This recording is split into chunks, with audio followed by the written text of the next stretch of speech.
সাত সকালে অজ্ঞাত পরিচয় এক ব্যক্তির মৃতদেহ উদ্ধারকে ঘিরে চাঞ্চল্য ছড়ালো আরামবাগ জুবিলি পার্ক ময়দান এলাকায়। খেলার মাঠের প্রাচীরের গায়ে হেলান দেওয়ার অবস্থায় দেহ উদ্ধার হয়েছে তাঁর। স্থানীয় এক মহিলা জানিয়েছেন, ওই ব্যক্তি সকালে তাঁর দোকানে চা খেতে এসেছিলেন। চা খেতে খেতে তিনি জানিয়েছিলেন তাঁর বাড়ি নন্দীগ্রামে। নন্দীগ্রাম থেকে আরামবাগে আসার কারণ সম্পর্কে তিনি বলেন, তার ছেলে নাকি তাকে বাড়ি থেকে তাড়িয়ে দিয়েছে, তাই তিনি ঘুরতে আরামবাগে চলে এসেছেন। যেখানে যা খাবার পাচ্ছেন তাই খেয়েই থাকছেন। কয়েকদিন ধরে আরামবাগের রাস্তাঘাটে ঘুমোচ্ছেন। আজ সকালে ওই চায়ের দোকানে চা এবং রুটি খেয়ে নদীর দিকে গিয়েছিলেন। পরে নদী থেকে এসে জুবিলি পার্ক মাঠের প্রাচীরের গায়ে হেলান দিয়ে বসেছিলেন। তারপর কখন তিনি মারা গেছেন তা কেউই বুঝতে পারেননি। এদিকে এই ঘটনার খবর পেয়ে ঘটনাস্থলে পৌঁছয় আরামবাগ থানার পুলিশ। তারপরই দেহটিকে উদ্ধার করে তারা হাসপাতালে নিয়ে যান। সকালবেলা ঘটনা বলতে এসে দেখছি লোকটা মরে আর বসে রয়েছে ওখানটা। আচ্ছা, আর যেই দিনে বাড়ি থেকে এসেছে সে 2-3 দিন পর আমার দোকানে এসেছিল, চা খেয়ে গেল, পাউরুটি খেয়ে গেল। আমি জিজ্ঞাসা করলাম, জেঠু তোমার বাড়ি কোথা? বলছে আমার বাড়ি নন্দীগ্রাম। আমি তো তুমি এখানে কোথায় এসছো? নার্সিংহোমে রুগী আছে নাকি? বলছে না, আমার বেটা আমাকে তাড়িয়ে দিয়েছে, আমি ঘর থেকে বেরিয়ে চলে এসেছি।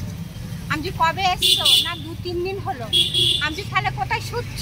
বলছে রাস্তায় শুচ্ছি, হোটেলে ভাত কিনে খাচ্ছি আর রাস্তায় শুয়ে পড়ছি। আমি সে আবার কি কথা, তোমাকে কেউ খোঁজ করতে আসে না? বলছে এখনো তো আসে না, বেটাটা যে কেউ এলে পরে আমি চলে যাবো। আমি হ্যাঁ চলে যাবে, এরকম রাস্তায় থেকোনি, ঘর চলে যাবে। বলছে হ্যাঁ চলে যাবো। নাম টাম কি জানা গেছে? বয়স কত হবে? বয়স অনেক হবে। বয়স কত হবে? 60 বোধহয় পেরিয়ে গেছে, 60 পেরিয়ে গেছে। বেশ গোলগাল ফিগারটা গোলগাল। তারপরে দিয়ে আমি বলছি হ্যাঁ জেঠু তুমি যে আরামবাগে এসেছো তো তুমি খাচ্ছ কি? না আমি হোটেলে কিনে খাচ্ছি, আমি পয়সা এনেছি। আমি তা কতদিন খাবে এরকম করে? না যতদিন পয়সা থাকবে আমি তারপরে কি করবো? বলছে ঘর চলতে আমার জমি আছে, জমি বিক্রি করবো। আমি সে আবার কি কথা, তুমি ঘর চল যাও, এখানে থেকুনি। ছেলেরা বার করে দিচ্ছে তাই তো? হ্যাঁ, ওর বড় ছেলের সঙ্গে ঝগড়া হয়েছিল, বলছে আমাকে ঘাট ধাক্কা দিয়ে ঘর থেকে বার করে দিল। দেখো না, আজ সকালবেলা পুলিশ এসেছে। আজ সকালবেলা পুলিশ এলো, এক গাদা এক ভ্যান পুলিশ এলো। আমি তখন এই 9টা সাড়ে 9টার সময় ঘরে এই দোকানে আসছি, দেখছি ওখানটা মরে আর লোক জড়ো হয়ে গেছে এক গাদা। আমি কি হলো দেখছি জেঠুটা মরে আর এমনি করে দেয়ালে ঠেক দিয়ে পাগুলো মিলে আর মরে আর পড়ে। আমি চুড়ি বাবু লোকটা মরে গেল, আহা গো, ঘর আর যেতে হলো নি জানো। আপনার নাম? আমার নাম গৌরী মণ্ডল। পুলিশ এসে উদ্ধার করে লাশ উদ্ধার হ্যাঁ করে দিয়ে চলে গেছে এবারে হাসপাতালে।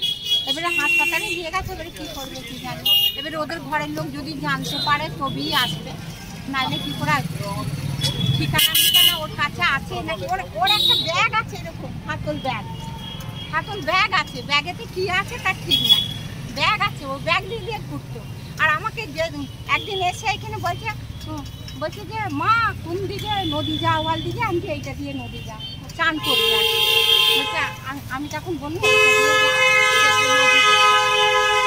নদী যাইতে যাবে বলে নদী খুঁজছিল।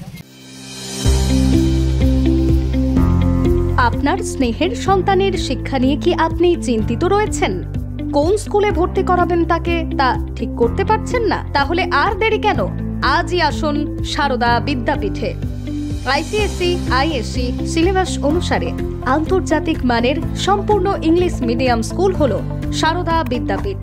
Smart class, play zone, play house, পর্যাপ্ত কম্পিউটার, পরিশ্রুত পানীয় জল, সিসি ক্যামেরা, সুবিশাল campus, library, convent educated teaching staff ছাড়াও একাধিক সুযোগ সুবিধা রয়েছে সারদা বিদ্যাপীঠে। প্লে গ্রুপ থেকে দ্বাদশ শ্রেণী পর্যন্ত পাঠ্যক্রম রয়েছে এই প্রতিষ্ঠানে।